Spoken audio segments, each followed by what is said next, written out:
Hallelujah, ഹല്ലേലൂയ. യേശുവേ ആരാധന, യേശുവേ ആരാധന, യേശുവേ സ്തോത്രം, യേശുവേ സ്തോത്രം. യോഹന്നാന്റെ സുവിശേഷം 6-ാം അധ്യായം 38-ാം തിരുലിഖിതം. ഞാൻ സ്വർഗത്തിൽ നിന്നും ഇറങ്ങി വന്നിരിക്കുന്നത് എൻ്റെ ഇഷ്ടം നിറവേറ്റാനല്ല, എന്നെ അയച്ചവൻ്റെ ഇഷ്ടം നിറവേറ്റാനാണ്. Hallelujah, hallelujah. ഈ വചനം നേറ്റ് പറയാം. യോഹന്നാൻ 6:38. ഞാൻ സ്വർഗത്തിൽ നിന്നും ഇറങ്ങി വന്നിരിക്കുന്നത്, ഞാൻ സ്വർഗത്തിൽ നിന്നും ഇറങ്ങി വന്നിരിക്കുന്നത് എൻ്റെ ഇഷ്ടം നിറവേറ്റാനല്ല, എന്റെ ഇഷ്ടം നിറവേറ്റാനല്ല, എന്നെ അയച്ചവന്റെ ഇഷ്ടം നിറവേറ്റാനാണ്. എന്നെ അയച്ചവന്റെ ഇഷ്ടം നിറവേറ്റാനാണ്. Hallelujah, hallelujah. ഈ വചനങ്ങളാൽ കർത്താവ് ഈ മണിക്കൂറിൽ നമ്മെ എല്ലാവരെയും അനുഗ്രഹിക്കും. Hallelujah, hallelujah. പ്രിയപ്പെട്ട സഹോദരങ്ങളെ, ഒരു കുടുംബത്തിന്റെ അനുഭവം ഇപ്പോൾ നമുക്കൊന്ന് ശ്രദ്ധിക്കാം. ദിവ്യകാരുണ്യത്തിലെ കർത്താവായ യേശു ക്രിസ്തുവിൻ്റെ സാന്നിധ്യം എന്നുമുണ്ട് എന്ന് അനുഭവിച്ചറിഞ്ഞ ഒരു സാക്ഷ്യം നിങ്ങളുടെ മുമ്പിൽ ഞാൻ പറയുവാനായിട്ട് ആഗ്രഹിക്കുന്നു. 2008 ഒടുവിലായപ്പോഴത്തേന് കൊച്ചിൻ്റെ കാലിന് ഇങ്ങനെ വല്ലാതെ കൊച്ചു കാല് വെച്ച് നടക്കുന്നു. പുരി മാത്രം ചവിട്ടുന്നു. മുന്നത്തെ പാത ഇങ്ങനെ പൊങ്ങി വെച്ച് ഇങ്ങനെ എത്തി നടക്കുന്നു. കുഞ്ഞെന്താ ഇങ്ങനെ ഞൊണ്ടി നടക്കുന്നത്? ഒന്നും വീണുമില്ല, കാലൊന്നും ഉളുക്കിയില്ല. എന്താ കാര്യമെന്ന് ഇങ്ങനെ ആലോചിച്ചു. അവസാനം കുഞ്ഞിൻ്റെ കാലിൻ്റെ അടിവശം നോക്കിയപ്പം മഞ്ചാടിക്കുരു വലുപ്പത്തിൽ 2 ആണി കുഞ്ഞിൻ്റെ പാദത്തിൽ കണ്ടു. അത് ഞങ്ങൾ ഡോക്ടറിൻ്റെ അടുത്ത് കൊണ്ടുപോയി അതിനെന്ത് ചെയ്യാവുന്ന. കുഞ്ഞിന് ദിവസം തോറും വേദന കൂടിക്കൊണ്ട് വരുമായിരുന്നു. അപ്പം കുഞ്ഞിന് നടക്കാൻ ബുദ്ധിമുട്ടായപ്പം ഡോക്ടറെ കാണിച്ചു. അപ്പം ഡോക്ടർ പറഞ്ഞു ഒരു സർജറി ചെയ്ത് എടുത്തു മാറ്റണം. ഇത് പ്രഷർ കോണാണ്, ഇവൻ്റെ വെയിറ്റ് കൂടുതലായതുകൊണ്ട് വന്നതാണ്, പ്രഷർ കോണാണ്, സർജറി ചെയ്ത് മാറ്റണം, മാറ്റിയാലും പിന്നെയും വരാനും സാധ്യതയുണ്ട് ഇങ്ങനെ പറഞ്ഞു. അപ്പോൾ ഒരു സർജറി ചെയ്യണമെങ്കിൽ ലിസ്റ്റ് ഒരു 3-4 ദിവസത്തെ ഹോളിഡേ എങ്കിലും വേണമല്ലോ. കുഞ്ഞിനെ സ്കൂളിൽ പോകാൻ പറ്റില്ലല്ലോ എന്ന് വിചാരിച്ച് ക്രിസ്മസ് ഹോളിഡേയ്സ് ആവട്ടെ പോകാമെന്ന്, സർജറി ചെയ്യാമെന്ന് വിചാരിച്ചിരിക്കുമായിരുന്നു. ആ ദിവസങ്ങളിൽ അപ്പം ഇങ്ങനെ UAE ഇല്ലായിരുന്നു, ഓഫീസ് ആവശ്യത്തിനായിട്ട് പുറത്തായിരുന്നു. ഞാനും കുഞ്ഞും മാത്രമേ ഉള്ളായിരുന്നു. എല്ലാ ഞായറാഴ്ച വൈകിട്ടത്തെ അഭിഷേകാഗ്നി പ്രോഗ്രാം ഞാൻ ഒരിക്കലും മിസ് ചെയ്യാറില്ല. 7 മണിക്ക് TV-യുടെ മുന്നിൽ എത്തിയിരുന്നു. വചനം മുഴുവൻ ശ്രവിച്ചു. ആരാധനയാകുമ്പോൾ എല്ലാ ദിവസവും ഞാൻ അലനെ വിളിച്ചിട്ട് മോനെ മുട്ടുകുത്ത് ഈശോയെ അവിടെ വന്നിരിക്കുന്നതെന്നും പറയാറുണ്ടായിരുന്നു. ഇതുപോലെ പതിവ് പോലെ അന്ന് ഞാൻ മോനെ വിളിച്ചു. അന്ന് ഞാൻ മുട്ടുകുത്താൻ പറഞ്ഞില്ല, എനിക്കെന്തോ തോന്നി. അവിടെ സോഫയിലിരുന്നു. എന്നിട്ട് ഈ ടീപ്പോയിലോട്ട് കുഞ്ഞിൻ്റെ ആ കാലെടുത്ത് ഇങ്ങനെ ഈശോ തൊട്ട് മുന്നേ TV വെച്ചിരിക്കാം, ഈശോയിലോട്ട് ഇങ്ങനെ ആ കാല് കാണിച്ചുകൊണ്ട് ഞാൻ കുഞ്ഞിനോട് പറഞ്ഞു, മോനെ ഇത് വെറും ഒരു ഗോതമ്പൊപ്പമല്ല, ഈ ദിവ്യകാരുണ്യത്തിലെ സത്യമായും ഈശോ എഴുന്നള്ളിയിരിക്കുന്നു. കുഞ്ഞു വിശ്വാസത്തോടെ സ്തുതിച്ച് പ്രാർത്ഥിക്കാൻ ഈ ഈശോ കുഞ്ഞിനെ തൊടും എന്ന് പറഞ്ഞ് ഞങ്ങൾ രണ്ടും ശക്തമായിട്ട് സ്തുതിച്ച് പ്രാർത്ഥിച്ചു കൊണ്ടിരുന്നു. പിറ്റേ ദിവസം നോക്കിയപ്പോൾ കുഞ്ഞിൻ്റെ കാലിൽ ആ മഞ്ചാടിക്കുരു വലുപ്പത്തിലുള്ള ആ കോണ് പതുക്കെ ഒന്ന് മാഞ്ഞു. ഒരു 3 ദിവസം കഴിഞ്ഞപ്പോഴത്തേന് അത് നിന്നിരുന്ന സ്ഥലം പോലും കാണുന്നില്ല. അപ്പം ആ ടൂർ കഴിഞ്ഞ് തിരിച്ചു വന്നപ്പോൾ കൊച്ചിൻ്റെ കാലിന് ഒരു കുഴപ്പമില്ല, അത് മാറിയിരിക്കുന്നു. 2009 വെക്കേഷന് തന്നെ ഞങ്ങൾ നാട്ടിൽ പോയി അട്ടപ്പാടിയിൽ പോയി ധ്യാനം കൂടുകയും ഈ സാക്ഷ്യം അവിടെ സാക്ഷ്യപ്പെടുത്തുകയും ചെയ്തു. Price the Lord. ദൈവനാമത്തിന് മാത്രം ഉണ്ടാകട്ടെ. ഹല്ലേലൂയ. പ്രിയപ്പെട്ട സഹോദരങ്ങളെ, ഞായറാഴ്ച അഭിഷേകാഗ്നി ശുശ്രൂഷ TV നടക്കുന്ന സമയത്ത് ഒരു കുറച്ച് നേരത്തെ ആരാധനയുണ്ട്. ഈ ആരാധന ഇങ്ങനെ നടക്കുന്ന സമയത്ത് വിശ്വാസത്തോടെ കുഞ്ഞിൻ്റെ കാല TV-യുടെ നേരെ, ആ ദിവികാരൻ്റെ നാഥൻ്റെ നേരെ ഇങ്ങനെ കാണിച്ചിട്ട് TV-യിലാണെന്ന് വിചാരിച്ചാൽ നിങ്ങളൊരു കാര്യം, വിശ്വാസം ഉണ്ടെങ്കിൽ എവിടെയും ദൈവത്തിന് പ്രവർത്തിക്കാൻ പറ്റും. അതായത് നിങ്ങളിപ്പോൾ സ്ക്രീനിൻ്റെ മുമ്പിൽ ഇരിക്കുകയെന്ന് വിചാരിക്കും. സഹോദരന്മാരെ, പന്തലിരിക്കുന്ന സഹോദരന്മാരെ, നിങ്ങൾ സ്ക്രീനിൻ്റെ മുമ്പിലാണ്, ഇവിടെ അച്ഛനെ കാണുന്നില്ല, അല്ലെങ്കിൽ ഇവിടെ ആരാധന നടക്കുമ്പോൾ ഞങ്ങളിവിടെ പുറത്താണല്ലോ, ഞങ്ങളൊന്നും കാണുന്നില്ലല്ലോ, അങ്ങനെ നിങ്ങൾ ചിന്തിക്കരുത്. നിങ്ങൾ സ്ക്രീനിൻ്റെ മുമ്പിലാണെങ്കിലും നിങ്ങളൊരു ആത്മീയ ശുശ്രൂഷയിലാണ്. അപ്പോൾ ആത്മീയ ശുശ്രൂഷിക്കുന്നത് ഇവരെന്ത് ചെയ്ത് വിശ്വാസത്തോടെ ആ സ്ക്രീനിൻ്റെ മുമ്പിലേക്ക് ഇങ്ങനെ കാല് വെച്ചിട്ട് ഇവർ വിശ്വാസം പറഞ്ഞു, ഞങ്ങൾ സ്ക്രീനൊന്നുമല്ല, ഞങ്ങൾ TV ഒന്നുമല്ല കാണുന്നത്, ഞങ്ങൾ ഈശോയാണ് കാണുന്നതെന്ന് പറഞ്ഞിട്ട് ഈശോയെ ഈ കാല് കാണണേന്ന് പറഞ്ഞിട്ട് അങ്ങോട്ട് കരഞ്ഞു. അപ്പം അമ്മ പറഞ്ഞു കൊടുത്തു, നീ ഇങ്ങനെ കാല് താത്തിയിരുന്നു, ഈശോ നിന്റെ കാല് ഒന്നും കാണണ്ട, നീ ഈശോയെ കാല് കാണിക്കാൻ പറഞ്ഞു. കാലങ്ങനെ എന്നിട്ട് അങ്ങനെ കരഞ്ഞു. മൂന്നാം ദിവസം നോക്കുമ്പോൾ പാട് പോലും ഇല്ലാതെ പരിപൂർണ ഹീലിംഗ് കൊടുത്ത് കർത്താവ്. ഹല്ലേലൂയ. ഇടത്തോട്ട് വലത്തോട്ട് അനങ്ങി നന്നായിട്ട് നാടിക്കേ, ആടി പാടി കർത്താവിനെ ആരാധിക്കാം.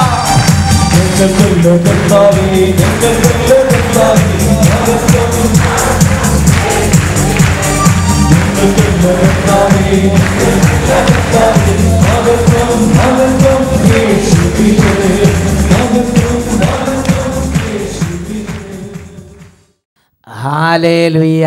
ഹല്ലേലൂയ. പ്രിയപ്പെട്ട സഹോദരങ്ങളെ, ഇന്ന് നിങ്ങൾ എവിടെയാണോ ഇരിക്കുന്നത് അവിടെ നിന്ന് ഈ സമയം യേശുവിൻ്റെ നാമത്തിലൊരു അനുഗ്രഹത്തിനായി എഴുന്നേറ്റ് നിൽക്കുക. ഇപ്പം എല്ലാവരും എഴുന്നേറ്റ് നിൽക്കുകയാണ്. ഒരു പ്രാർത്ഥനാ ശുശ്രൂഷയിലേക്ക് നമ്മൾ പ്രവേശിക്കുകയാണ്. എല്ലാവരും എഴുന്നേറ്റ് നിൽക്കുക. ഇനി ആരെങ്കിലും കൂട്ടായ്മയിലേക്ക് വരാനുണ്ടെങ്കിൽ യേശുവിൻ്റെ നാമത്തിൽ അവരെ ക്ഷണിക്കുക. മക്കൾ ആരെങ്കിലും ചുറ്റിക്കറങ്ങി നടക്കുന്നുണ്ടെങ്കിൽ അവരെ കൂട്ടായ്മയിലേക്ക് കൊണ്ടുവരിക. പ്രിയപ്പെട്ട കുഞ്ഞുങ്ങളെ, വിദ്യാർത്ഥിനികളെ, നിങ്ങളുടെ മാതാപിതാക്കന്മാരോട് കൂടെ ഇപ്പം നിങ്ങൾക്ക് നിങ്ങളുടെ ആ ഭവനത്തിലെ അവസ്ഥ എന്താണ്, ആ അവസ്ഥയിൽ നിങ്ങൾ യേശുവിനെ എളിമപ്പെട്ട് പ്രാർത്ഥിക്കണം. യേശുവിനെ എളിമപ്പെട്ട് പ്രാർത്ഥിക്കുന്നിടത്ത് യേശുവിൻ്റെ സാന്നിധ്യമുണ്ട്. ഹൃദയം നുറുങ്ങിയവർക്ക് കർത്താവ് സമീപസ്ഥനാണ്. എല്ലാവരും എഴുന്നേറ്റ് നിന്ന് ടീമിനോട് ചേർന്ന് ഇങ്ങനെ പ്രാർത്ഥിക്കും. ഒരു ധ്യാന കേന്ദ്രത്തിൽ എന്നതുപോലെ തന്നെ നിങ്ങളുടെ ഭവനത്തിലിരുന്ന് ആ കോൺവെൻറ്റിലിരുന്ന് ഇപ്പം എവിടെയാണോ അവിടെ ഇരുന്ന് ഈ ടീമിനോട് ചേർന്ന് യേശുവിനെ നാമം ഏറ്റുപറഞ്ഞ് പ്രാർത്ഥിക്കുക. ഇങ്ങനെ പ്രാർത്ഥിക്കുന്നു: യേശുവേ, യേശുവേ, ഞങ്ങൾ അങ്ങേ ആരാധിക്കുന്നു. ഞങ്ങളുടെ എല്ലാ വേദനകളോടും എല്ലാ ദുഃഖങ്ങളോടും കൂടെ ഞങ്ങൾ അങ്ങേ ആരാധിക്കുന്നു. ഹല്ലേലൂയ, ഹല്ലേലൂയ. യേശുവേ, ഈ നിമിഷങ്ങൾ ഇടപെടണമേ. കാലങ്ങളായി ഞങ്ങളുടെ കുടുംബങ്ങളിലുള്ള അന്ധകാരത്തിന്റെ ആധിപത്യങ്ങളെ അവിടുന്ന് തകർക്കണമേ. യേശുവേ, രോഗപീഠകളെ ശാസിക്കണമേ. യേശുവേ, ഞങ്ങളുടെ കുടുംബങ്ങളെ അലട്ടിക്കൊണ്ടിരിക്കുന്ന ദുഷ്ടാരൂപികളെ അവിടുന്ന് ഇപ്പോൾ ശാസിക്കണമേ. കാളക്കൂറ്റന്മാരെ ആട്ടിഭായിക്കണമേ. ഹല്ലേലൂയ, ഹല്ലേലൂയ. യേശുവേ, അങ്ങയുടെ നാമത്തിൽ ഇപ്പോൾ അത്ഭുതങ്ങളും അടയാളങ്ങളും സംഭവിക്കട്ടെ. ഹല്ലേലൂയ. ഇരു കരങ്ങൾ ഉയർത്തി എല്ലാവരും സ്തുതിക്കട്ടെ. ഹല്ലേലൂയ, ഹല്ലേലൂയ. മനസ്സ് തുറന്ന് സ്തുതിക്കുന്നു, ഹൃദയം തുറന്ന് സ്തുതിക്കുന്നു. യേശുവിന്റെ അത്ഭുത ശക്തി ഓരോ കുടുംബങ്ങളിലേക്ക് വ്യാപരിക്കട്ടെ. ക്ഷീണങ്ങൾ മാറട്ടെ, രോഗത്തിന്റെ ആധിപത്യങ്ങൾ തകരട്ടെ. ഓ, അന്ധകാര കോട്ടകളെ ശാസിക്കുന്നു, ദുരാത്മ പീഡകളെ ബന്ധിക്കുന്നു, ബാധകളെയും ബോധങ്ങളെയും ശാസിക്കുന്നു. കുടുംബങ്ങളിൽ നിന്ന് വിട്ടുമാറി പോട്ടെ. ആരാധന, ആരാധന, ആരാധന, ആരാധന. വിദ്യാർത്ഥികളെ യേശുവിന്റെ നാമത്തിൽ അനുഗ്രഹിക്കുന്നു. ആരാധന, ആരാധന, ആരാധന. കൃപ നിറയട്ടെ, അഭിഷേകം നിറയട്ടെ, ആനന്ദം നിറയട്ടെ, സന്തോഷം നിറയട്ടെ, സമാധാനം നിറയട്ടെ, അനുഗ്രഹം നിറയട്ടെ. അഹങ്കാരം മാറട്ടെ, ധാർഷ്ട്യം മാറട്ടെ, പിടിവാശി മാറട്ടെ, ദുർവാശി വിട്ടുപോകട്ടെ, മദ്യപാനപിട മാറട്ടെ, ദൈവകൃപ നിറയട്ടെ. യേശുവേ, യേശുവേ, യേശുവേ, യേശുവേ, യേശുവേ, യേശുവേ, യേശുവേ. ആരാധന, ആരാധന, ആരാധന, ആരാധന. ആരാധന, ആരാധന. യേശുവിന്റെ നാമത്തിൽ അനുഗ്രഹിക്കുന്നു, യേശുവിന്റെ നാമത്തിൽ അനുഗ്രഹിക്കുന്നു. ആരാധന, ഇപ്പോഴും എപ്പോഴും എന്നേക്കും. ആമേൻ, ആമേൻ, ആമേൻ, ആമേൻ, ആമേൻ. Praise the Lord, praise the Lord. ഇരിക്കാം. പ്രിയപ്പെട്ട സഹോദരങ്ങളെ, വീണ്ടും ഒരിക്കൽ കൂടെ നിങ്ങളെ യേശുവിന്റെ നാമത്തിൽ അഭിവാദനം ചെയ്യാൻ അച്ഛന് വളരെ സന്തോഷമുണ്ട്. ഉറക്കെ പറയാ, ഹല്ലേലൂയ, ഹല്ലേലൂയ. ഇന്ന് നാം ചിന്തിക്കുന്നത് പ്രഭാഷകൻ 11:4 ബഹുമാനിതനാകുമ്പോൾ ഞെളിയരുത് എന്നതിനെ കുറിച്ചാണ്. Hallelujah, hallelujah, hallelujah, hallelujah. പ്രിയപ്പെട്ട സഹോദരീ സഹോദരന്മാരെ, ഇന്ന് ഈ ലോകത്തിൽ നാം ജീവിക്കുന്ന ഈ കാലഘട്ടത്തിൽ ഇടത്തോട്ടും വലത്തോട്ടും ശിരസ് ഉയർത്തി നോക്കുക. അനേകം വ്യക്തികൾ ദൈവവിചാരത്തോടും ദൈവഭയത്തോടും കൂടി ജീവിക്കുമ്പോൾ മറ്റനേകം പേരുടെ ഒരു രീതി എനിക്ക് മുകളിൽ ആരുമില്ല എന്നൊരു ഭാവത്തോടെയുള്ള പെരുമാറ്റങ്ങൾ, എനിക്ക് മുകളിൽ ആരുമില്ല എന്ന രീതിയിലുള്ള ചില ഇടപെടലുകൾ, അത് മാതാപിതാക്കളാണെങ്കിലും അത് മേലധികാരികളാണെങ്കിലും അതാരാണെങ്കിലും ശരി, എനിക്ക് വിഷയമല്ല എന്ന ഭാവത്തിൽ ഇടം വലം തിരിച്ചറിവില്ലാതെ മേല് കീഴ് നോട്ടമില്ലാതെ ഒരു പ്രത്യേക തരത്തിലുള്ള വക തിരിവില്ലാത്തൊരു ജീവിതത്തിൻ്റെ ഉടമകളായി നമ്മുടെ സഹോദരങ്ങളിൽ അനേകരെ സാത്താൻ വ്യതിചലിപ്പിച്ചിരിക്കുകയാണ്. ഹല്ലേലൂയ, ഹല്ലേലൂയ, സന്തോഷത്തോടെ പറ ഹല്ലേലൂയ, ഹല്ലേലൂയ. പ്രിയപ്പെട്ട സഹോദരങ്ങളെ, ഒരു ദിവസം അച്ഛനൊരു സഹോദരൻ്റെ കാര്യത്തെക്കുറിച്ച് അന്വേഷിച്ചു. അപ്പോൾ അദ്ദേഹത്തിൻ്റെ കുടുംബാംഗങ്ങൾ അദ്ദേഹത്തെക്കുറിച്ച് പറഞ്ഞത് എങ്ങനെയാണ്? അദ്ദേഹം ഇന്ന് ആത്മീയ കാര്യങ്ങളെ ദുഷിക്കുന്നു, ആത്മീയ കാര്യങ്ങളോട് കൊമ്പ് കോർക്കുന്നു. ദൈവത്തെക്കുറിച്ച് പറയുമ്പോൾ കൊമ്പ് കോർക്കുകയാണ്, അല്ലെങ്കിൽ ദൈവാലയത്തെക്കുറിച്ച് പറയുമ്പോൾ അദ്ദേഹം മർക്കട മുഷ്ടിയോടെ ഇടപെടുകയാണ്. അദ്ദേഹം പറയുന്നത് എങ്ങനെയാണ്? എനിക്ക് ദൈവത്തിൻ്റെ അനുഗ്രഹം ഇപ്പോൾ ആവശ്യമില്ല, എൻ്റെ കാര്യം ഞാൻ അത്യാവശ്യം ഞാൻ നോക്കിക്കോളാം. ലോകത്തിൽ കുറേ പേരുടെ ചിന്തയാണ്. പ്രിയപ്പെട്ട സഹോദരങ്ങളെ, എന്താണ് ഈ സഹോദരൻ ഇങ്ങനൊരു ചിന്തയുടെ അടിസ്ഥാനം? എനിക്ക് അത്യാവശ്യം ആരോഗ്യമുണ്ട്, എനിക്ക് അത്യാവശ്യം പഠിപ്പുണ്ട്, എനിക്ക് അത്യാവശ്യം സമ്പത്തുണ്ട്, എനിക്ക് അത്യാവശ്യം ലോകകാര്യങ്ങൾ അറിയാം, ഇനി എന്നെ ആരും പഠിപ്പിക്കണ്ട, ഇപ്പോൾ അത്യാവശ്യത്തിന് എനിക്കുണ്ട് എന്നൊരു ഭാവം അദ്ദേഹത്തെ ഗ്രസിക്കുകയാണ്. അദ്ദേഹം പറയുകയാണ്, എനിക്കിപ്പോൾ ദൈവത്തോടൊന്നും പ്രാർത്ഥിക്കേണ്ട കാര്യമില്ല, ഞാനൊന്നും പ്രാർത്ഥിക്കുന്നില്ല. അദ്ദേഹത്തിൻ്റെ അഹങ്കാരത്തിൽ, അല്ലെങ്കിൽ അദ്ദേഹത്തിൻ്റെ സമൃദ്ധിയിൽ, അദ്ദേഹത്തിൻ്റെ ആ നന്മയിൽ അദ്ദേഹം അങ്ങോട്ട് മതിമറക്കുന്ന ഒരു അനുഭവം അദ്ദേഹത്തിൻ്റെ ജീവിതത്തെ ഗ്രസിക്കുകയാണ്. ദൈവത്തിൻ്റെ വചനം നമുക്ക് നല്ലൊരു ഉപദേശം തരുന്നുണ്ട്. എല്ലാ ദൈവമക്കളും ഇത് കേൾക്കണം. എനിക്ക് ഈ കേട്ടുകൊണ്ടിരിക്കുന്ന ഒരാളോട് ദേഷ്യമില്ലെന്ന് ആദ്യം നിങ്ങളോട് പറയുകയാണ്. പക്ഷേ നമ്മുടെ ജീവിതം ഇന്നല്ലെങ്കിൽ നാളെ വലിയൊരു തകർച്ചയിലേക്ക് പോകാതിരിക്കാൻ ദൈവവചനപ്രകാരം നമ്മുടെ ജീവിതത്തെ ചിട്ടപ്പെടുത്തണം. പ്രഭാഷകൻ 11:4 പഠിപ്പിക്കുകയാണ്, ബഹുമാനിതനാകുമ്പോൾ നീ ഞെളിയരുത്, എന്നെ കവിഞ്ഞ് ആരുമില്ല, ഞാനൊരു കേമൻ. ഈ ഒരു മനോഭാവം മാതാപിതാക്കളോട് കാണിക്കരുത്, ഈ ഒരു മനോഭാവം ആത്മീയതയോട് കാണിക്കരുത്, ഈ ഒരു മനോഭാവം ദൈവത്തോട് കാണിക്കരുത്, ഈ ഒരു മനോഭാവം ചുറ്റുവട്ടത്തുള്ളവരോട് കാണിക്കരുത്. Hallelujah, hallelujah. അതിനെന്താണ് അങ്ങനെ കാണിക്കരുത് എന്ന് ദൈവവചനം നമ്മളോട് പ്രബോധനം നൽകാൻ കാരണം എന്താണ്?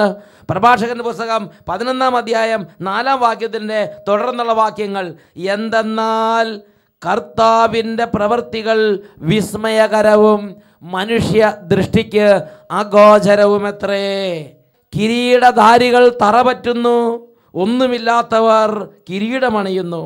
എത്രയോ മന്നന്മാർ അപമാനിതരായിട്ടുണ്ട്, എത്രയോ പ്രസിദ്ധന്മാർ കരുണയ്ക്ക് വേണ്ടി കൈക്കുമ്പിൾ നീട്ടിയിട്ടുണ്ട്. പ്രിയപ്പെട്ട സഹോദരങ്ങളെ, പ്രഭാഷകന്റെ പുസ്തകം 11-ാം അധ്യായം 4 മുതൽ 6 വരെയുള്ള തിരുലിഖിതങ്ങൾ ജീവിതത്തിൻ്റെ ഒരു പാഠം നമ്മെ പഠിപ്പിക്കുകയാണ്. വചനത്തിലൂടെ ദൈവത്തിൻ്റെ വചനം പഠിപ്പിക്കുകയാണ്, ബഹുമാനിതനാകുമ്പോൾ ഞെളിയരുത്. വീണ്ടും വചനം പഠിപ്പിക്കുക, നിങ്ങൾ ഏറ്റു പറയണം, എന്തെന്നാൽ കർത്താവിന്റെ പ്രവർത്തികൾ വിസ്മയകരവും മനുഷ്യ ദൃഷ്ടിക്ക് അഗോചരവുമത്രേ. പ്രിയപ്പെട്ട സഹോദരങ്ങളെ, വേറൊരു വാക്കി പറഞ്ഞാൽ, നമ്മളെല്ലാം ഭദ്രം എന്ന് വിചാരിച്ചുകൊണ്ടിരിക്കുമ്പോൾ ഒരു ക്ഷണം മതി, എല്ലാം തകർന്ന് തരിപ്പണമായി നാം ഒന്നുമല്ലാത്തവരായി മറ്റുള്ളവരുടെ കരുണയ്ക്ക് വേണ്ടി കൈ നീട്ടി നിൽക്കേണ്ട ഒരു സ്ഥിതി നമ്മുടെ ജീവിതത്തിൽ സംജാതമാകാൻ അത് മാത്രം മതി. ഞാനും നിങ്ങൾ വലിയ താൻ പോരിമാ ഭാവത്തോടെ ചുറ്റുമുള്ളവരെ ചവിട്ടിമതിച്ച്, തടവിൽ കിടക്കുന്നവരെ ചവിട്ടി അരച്ച്, എൻ്റെ കീഴിലുള്ളവരെ ഞെരുക്കി, അങ്ങനെ എനിക്ക് മുകളിൽ ആരുമില്ല എന്ന ഭാവത്തിൽ കുടുംബത്തിലും സമൂഹത്തിലും ആത്മീയതയിലും വ്യാപരിക്കുമ്പോൾ ദൈവത്തിൻ്റെ വചനം പഠിപ്പിക്കുകയാണ്, നീ എങ്ങനെ വ്യാപരിച്ചുകൊണ്ടിരിക്കുന്ന സമയത്ത് തന്നെ നിന്നെ തറ പറ്റിക്കുകയും മറ്റുള്ളവരെ കരുണയ്ക്ക് വേണ്ടി കൈ നീട്ടി നിൽക്കുകയും ചെയ്യേണ്ട ഒരവസ്ഥ നിൻ്റെ ജീവിതത്തിലേക്ക് ഉണ്ടാകാൻ തക്കവിധം ഒരു ശക്തി നിൻ്റെ ചുറ്റിനും ഇതാ വ്യാപരിച്ചുകൊണ്ടിരിക്കുകയാണ്. മനുഷ്യൻ്റെ ദൃഷ്ടിക്ക് അഗോചരമായ വിധത്തിൽ, മനുഷ്യൻ്റെ ദൃഷ്ടിക്ക് കാണാൻ പറ്റാത്ത ഒരു ശക്തി ചുറ്റിനും വ്യാപരിക്കുന്നുണ്ട്. മനുഷ്യന്റെ ദൃഷ്ടിക്ക് അഗോചരമായ ഒരു ശക്തി നമ്മുടെ കുടുംബത്തിൽ വ്യാപരിച്ചു കൊണ്ടിരിക്കുന്നുണ്ട്, നമ്മുടെ ജീവിതത്തിൽ വ്യാപരിച്ചു കൊണ്ടിരിക്കുന്നുണ്ട്. അത് കർത്താവിൻ്റെ പ്രവൃത്തി എന്നാണ് വചനം പഠിപ്പിക്കുന്നത്. ആ പ്രവൃത്തിയെക്കുറിച്ച് പഠിപ്പിക്കുകയാണ്. അത് വിസ്മയകരമായിരിക്കുന്നു, അത് മനുഷ്യ ദൃഷ്ടിക്ക് അഗോചരമായിരിക്കുന്നു. Praise the Lord. ആളുകൾ കാണുമ്പോൾ പറയും, അയ്യോ ആ കുടുംബം ഇതേപോലെ തകർന്നോ. വീണ്ടും ആളുകൾ കാണുമ്പോൾ ചില നിസ്സാര ആളുകൾ ഉയർന്നു നിൽക്കുന്നു, അയ്യോ അവരിത്രയും ഉയർന്നോ, അത്ഭുതപ്പെടും. കർത്താവിൻ്റെ പ്രവൃത്തികൾ വിസ്മയകരങ്ങൾ, കർത്താവിൻ്റെ പ്രവൃത്തികൾ അഗോചരങ്ങൾ. അത് ഞാൻ നിങ്ങളിത് കേട്ടുകൊണ്ടിരിക്കുമ്പോൾ തന്നെ നമുക്ക് ചുറ്റും സംഭവിച്ചുകൊണ്ടിരിക്കുകയാണ്. പ്രിയപ്പെട്ട സഹോദരങ്ങളെ, ഈ പ്രവൃത്തികളുടെ രീതി തുടർന്നൊന്ന് വിശദീകരിക്കുകയാണ്. അതാണ് 5ഉം 6ഉം തിരുലിഖിതങ്ങൾ. വായിക്കാം. കിരീടധാരികൾ തറപറ്റുന്നു, കിരീടധാരികൾ തറപറ്റുന്നു, ഒന്നുമല്ലാത്തവൻ കിരീടമണിയുന്നു, ഒന്നുമല്ലാത്തവൻ കിരീടമണിയുന്നു. ഇത് കർത്താവിന്റെ പ്രവൃത്തികളുടെ രീതിയാണ്. കിരീടധാരികൾ തറപറ്റും എന്ന് പറഞ്ഞാൽ ഇന്ന് എല്ലാവരും ആശ്രയിച്ച് നിൽക്കുന്ന ആ വലിയ ആ കിരീട അവസ്ഥയിലിരിക്കുന്നവർ, വലിയ മഹത്വത്തിൻ്റെ അവസ്ഥയിരിക്കുന്നവർ, ഉയർന്ന പീഠങ്ങളിൽ ഇരിക്കുന്നവർ ക്ഷണനേരം കൊണ്ട് ഒന്നുമല്ലാതായി മാറുന്നു. കിരീടധാരികൾ തറപറ്റുന്നു. എന്നിട്ട് വചനം പഠിപ്പിക്കുകയാണ്, ഒന്നുമല്ലാത്തവർ കിരീടമണിയുന്നു. എന്നിട്ട് 6ാമത്തെ വചനത്തിൽ ഒരു ഗുണപാഠം ഇതാ പ്രഖ്യാപിക്കപ്പെടുകയാണ്. ഗുണപാഠം എങ്ങനെയാണ്? എത്രയോ മന്നന്മാർ അപമാനിതരായിട്ടുണ്ട്, എത്രയോ പ്രസിദ്ധന്മാർ കരുണയ്ക്ക് വേണ്ടി കൈക്കുമ്പിൾ നീട്ടിയിട്ടുണ്ട്. ഇതൊരു ജീവിത പാഠമാണ്. നമ്മളത് മറക്കാതെ മനസ്സിൽ സൂക്ഷിക്കേണ്ട ഒരു ജീവിത പാഠമാണിത്. അതുകൊണ്ട് സങ്കീർത്തന പുസ്തകം 75-ാം അധ്യായത്തിൽ 5-ാം തിരുലിഖിതം വചനം പഠിപ്പിക്കുകയാണ്, നീ ആകാശത്തിനെതിരെ കൊമ്പുയർത്തരുത്, നീ ഗർവോടെ സംസാരിക്കുകയും അരുത്. വചനം ഏറ്റു പറയാം, ആകാശത്തിനെതിരെ കൊമ്പുയർത്തരുത്, ആകാശത്തിനെതിരെ കൊമ്പുയർത്തരുത്, ഗർവോടെ സംസാരിക്കുകയും അരുത്, ഗർവോടെ സംസാരിക്കുകയും അരുത്. Hallelujah, hallelujah. 75-ാം സങ്കീർത്തനത്തിൽ 7-ാം തിരുലിഖിതം കർത്താവിന്റെ വചനം പഠിപ്പിക്കുകയാണ്, താഴുന്നതിനെ ഉയർത്തുകയും ഉയർന്നതിനെ താഴ്ത്തുകയും ചെയ്യുന്ന വിധി നടപ്പാക്കുന്നത് കർത്താവത്രേ. ഏറ്റു പറയാം, താഴ്ന്നതിനെ ഉയർത്തുന്നതും താഴ്ന്നതിനെ ഉയർത്തുന്നതും ഉയർന്നതിനെ താഴ്ത്തുന്നതുമായ വിധി നടപ്പാക്കുന്നത് കർത്താവത്രേ. Hallelujah, hallelujah. പ്രിയപ്പെട്ട സഹോദരങ്ങളെ, വേറൊരു വാക്കിൽ പറഞ്ഞാൽ നമ്മുടെ ജീവിതത്തിൽ എപ്പോഴും നമുക്ക് ദൈവത്തിൻ്റെ അനുഗ്രഹം ആവശ്യമാണ്. അതാണ് റോമാലേഖനം 9-ാം അധ്യായം 16-ാം തിരുലിഖിതം വചനം പഠിപ്പിക്കുന്നു, മനുഷ്യൻ്റെ ആഗ്രഹമോ പ്രയത്നമോ അല്ല, ദൈവത്തിൻ്റെ ദയയാണ് എല്ലാറ്റിൻ്റെയും അടിസ്ഥാനം. വീണ്ടും സങ്കീർത്തന പുസ്തകം 33-ാം അധ്യായം 16 തൊട്ട് 18 വരെ തിരുലിഖിതങ്ങൾ വചനം പഠിപ്പിക്കുന്നു, സൈന്യ ബാഹുല്യം കൊണ്ട് മാത്രം രാജാവ് രക്ഷ നേടുന്നില്ല, കരുത്തുകൊണ്ട് മാത്രം യോദ്ധാവ് മോചിതനാകുന്നില്ല, പടക്കുതിരയെ കൊണ്ട് ജയിക്കാം എന്ന ആശ വ്യർത്ഥമാണ്, അതിൻ്റെ വലിയ ശക്തി കൊണ്ട് അതിന് നിങ്ങളെ രക്ഷിക്കാൻ കഴിയുകയില്ല. ഇതാ തന്നെ ഭയപ്പെടുകയും തൻ്റെ കാരുണ്യത്തിൽ പ്രത്യാശ വെക്കുകയും ചെയ്യുന്നവരെ കർത്താവ് കടാക്ഷിക്കുന്നു. Hallelujah, hallelujah. പ്രിയപ്പെട്ട സഹോദരങ്ങൾ, നമുക്ക് പടക്കുതിരയുണ്ട് എന്ന് വിചാരിച്ച് വിജയം നമ്മുടെ കരങ്ങളിലേക്ക് വരണം നിർബന്ധമില്ല. നമുക്ക് എല്ലാം ഉണ്ട് എന്ന് വിചാരിച്ച് അതെല്ലാം പ്രയോജനപ്പെടണം നിർബന്ധമില്ല. പടക്കുതിരയെ കൊണ്ട് ജയിക്കാം എന്ന ആശ വ്യർത്ഥമാണ്. 18-ാം വാക്യം പഠിപ്പിക്കുകയാണ്, ഇതാ തന്നെ ഭയപ്പെടുകയും തൻ്റെ കാരുണ്യത്തിൽ പ്രത്യാശ വെക്കുകയും ചെയ്യുന്നവരിലാണ് കർത്താവ് കടാക്ഷിക്കുന്നത്. ദൈവത്തിൻ്റെ അനുഗ്രഹം നമുക്ക് ആവശ്യമാണ്. 127-ാം സങ്കീർത്തനത്തിൽ 1-ാം തിരുലിഖിതം, കർത്താവ് വീട് പണിയുന്നില്ലെങ്കിൽ പണിക്കാരുടെ അധ്വാനം വ്യർത്ഥമാണ്, കർത്താവ് നഗരം കാക്കുന്നില്ലെങ്കിൽ കാവൽക്കാരുടെ ഉറക്കൊഴിവ് നിഷ്ഫലമാണ്. വേറൊരു വാക്കി പറഞ്ഞാൽ കർത്താവിന് അനുഗ്രഹം ആവശ്യമാണ്. പണമുണ്ട്, പണിക്കാരുണ്ട് എന്ന് വിചാരിച്ച് വീട് നിർമ്മാണം പൂർത്തിയാകണം നിർബന്ധമില്ല. ആരോഗ്യമുണ്ട്, നോട്ടവാശിയുണ്ട്, ആയുധങ്ങളുണ്ട് എന്ന് വിചാരിച്ച് കാവൽ വഴി സംരക്ഷണം കൊടുക്കാൻ പറ്റുമെന്ന് നിർബന്ധമില്ല. അതിൻ്റെ മേൽ ദൈവത്തിൻ്റെ ഒരു അനുഗ്രഹം ആവശ്യമാണ്. വേറൊരു വാക്കി പറഞ്ഞാൽ ഇന്ന് എന്തെല്ലാം ഉണ്ടോ അതിൻ്റെ മുകളിൽ ദൈവത്തിൻ്റെ ഒരു അനുഗ്രഹം ഉണ്ടെങ്കിൽ എല്ലാം അത് ശുഭമായി പര്യവസാനിക്കും. Hallelujah, hallelujah. ഇപ്പോൾ എല്ലാവരും എഴുന്നേറ്റ് നിൽക്കുന്നു. പ്രിയപ്പെട്ട സഹോദരങ്ങളെ, നമ്മുടെ കുടുംബങ്ങളിൽ സന്ധ്യാപ്രാർത്ഥന ചെയ്യുന്ന എന്തിനു വേണ്ടിയിട്ടാ? ഈ ദൈവത്തിന് അനുഗ്രഹം വരാൻ വേണ്ടിയിട്ടാണ്. നമ്മൾ പ്രഭാതത്തിൽ എഴുന്നേൽക്കുമ്പോൾ പ്രാർത്ഥിക്കുന്നത് എന്തിനു വേണ്ടിയിട്ടാ? ഈ ദൈവത്തിന് അനുഗ്രഹം നമ്മുടെ ജീവിതങ്ങളിലേക്ക് വരാൻ വേണ്ടിയിട്ടാണ്. ഞായറാഴ്ച തോറും ദേവാലയങ്ങളിലേക്ക് പോയി ബലിയർപ്പണത്തിൽ പങ്കുചേർന്ന് എന്തിനു വേണ്ടിയിട്ടാ? ഈ ദൈവത്തിന് അനുഗ്രഹം ഉണ്ടാകാൻ വേണ്ടിയാണ്. നമ്മുടെ ഓരോ പെരുമാറ്റം, എളിമയുടെ പെരുമാറ്റം, വിനയത്തിൻ്റെ പെരുമാറ്റം, വിധേയത്വത്തിൻ്റെ ജീവിത രീതി, പ്രാർത്ഥനയുടെ ആത്മീയ ജീവിത രീതി, അത് ദൈവസന്നിധിയിൽ ഒരു പ്രഘോഷണമാണ്. ദൈവമേ, അങ്ങയുടെ അനുഗ്രഹം എൻ്റെ മേൽ ഉണ്ടാകട്ടെ, അങ്ങയുടെ അനുഗ്രഹം, അങ്ങയുടെ കൃപയും എൻ്റെ മേൽ ഉണ്ടാകട്ടെ. ഹൃദയത്തിൻ്റെ ഒരു നിലവിളിയും ഹൃദയത്തിൻ്റെ ഒരു പ്രാർത്ഥനയാണ് നമ്മുടെ ഓരോ പെരുമാറ്റങ്ങളും ദൈവസന്നിധിയിലേക്ക് സമർപ്പിക്കുന്നത്. അതുകൊണ്ട് സന്ധ്യാപ്രാർത്ഥന മുടങ്ങിയ കുടുംബങ്ങളിൽ സന്ധ്യാപ്രാർത്ഥന ആരംഭിക്കണം. പ്രഭാത പ്രാർത്ഥന ചെയ്യാൻ പറ്റുന്നവർ പ്രഭാത പ്രാർത്ഥന ചെയ്യണം. ദേവാലയ കർമ്മങ്ങൾ മുടങ്ങിക്കിടക്കുന്നവർ അത് പുനരാരംഭിക്കണം. എല്ലാവരും ഇങ്ങനെ പ്രാർത്ഥിക്കുന്നു: കർത്താവായ യേശുവേ, കർത്താവായ യേശുവേ, എന്റെ ജീവിതത്തെ സ്പർശിക്കണമേ, എന്റെ ജീവിതത്തെ സ്പർശിക്കണമേ. തന്നിഷ്ടത്തിൽ നിന്നും മർക്കടമുഷ്ടി സ്വഭാവത്തിൽ നിന്നും മർക്കടമുഷ്ടി സ്വഭാവത്തിൽ നിന്നും എന്നെ രക്ഷിക്കണമേ. എനിക്ക് മുകളിൽ ആരുമില്ല,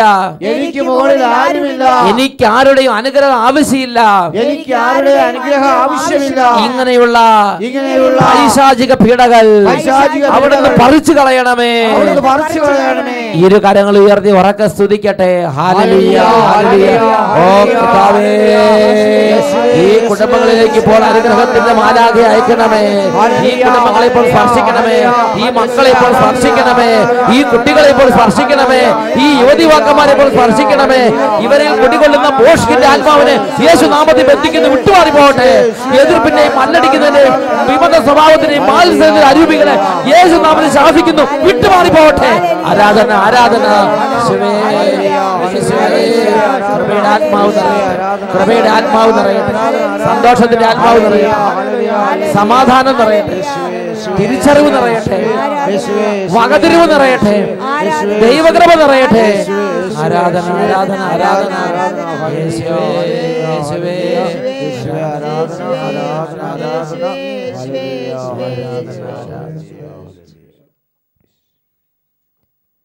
സങ്കീർത്തന പുസ്തകം 75-ാം അധ്യായം 5-ാം തിരുലിഖിതം: ആകാശത്തിനെതിരെ കൊമ്പുയർത്തരുത്, ഗർവോടെ സംസാരിക്കുകയും അരുത്.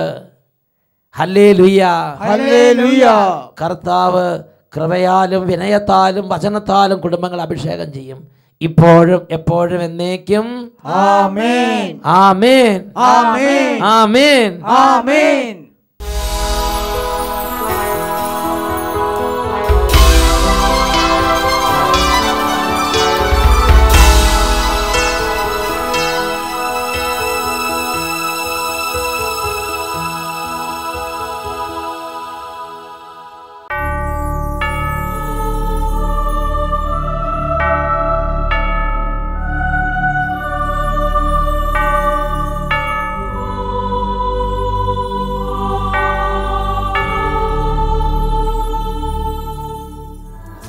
ഹല്ലേലൂയ, ഹല്ലേലൂയ. യേശുവേ ആരാധന, യേശുവേ ആരാധന. ഈ നിമിഷങ്ങളിൽ എല്ലാ ദൈവമക്കളും രണ്ട് കരങ്ങളും ദൈവ സന്നിധിയിലേക്ക് ഉയർത്തി ഹൃദയം നുറുങ്ങി എത്രമാത്രം ദൈവത്തിൻ്റെ അനുഭവം ആഗ്രഹിക്കുന്നുണ്ടോ അത്രയും തീഷ്ണതയോടെ യേശുവിൻ്റെ നാമത്തെ ഉറക്കെ വിളിക്കണം. യേശു നാമത്തിലാണ് വിടുതലുള്ളത്. ദിവ്യകാരുണ്യ ആരാധനയുടെ ആശീർവാദം നൽകപ്പെടുകയാണ്. ഉറക്കെ സ്തുതിക്കട്ടെ. ഹല്ലേലൂയ, ഹല്ലേലൂയ. യേശുവേ, യേശുവേ, യേശുവേ. കരങ്ങൾ ഉയർത്തി മനസ്സ് തുറന്ന് ഒരുമിച്ച് പ്രാർത്ഥിക്കുന്നു.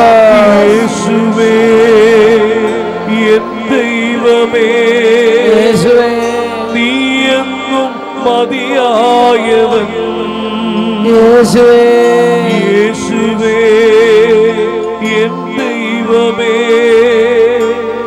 നീ എന്നും മതിയായവൻ. യേശുവേ, യേശുവേ, എൻ ദൈവമേ, നീ എന്നും മതിയായവൻ,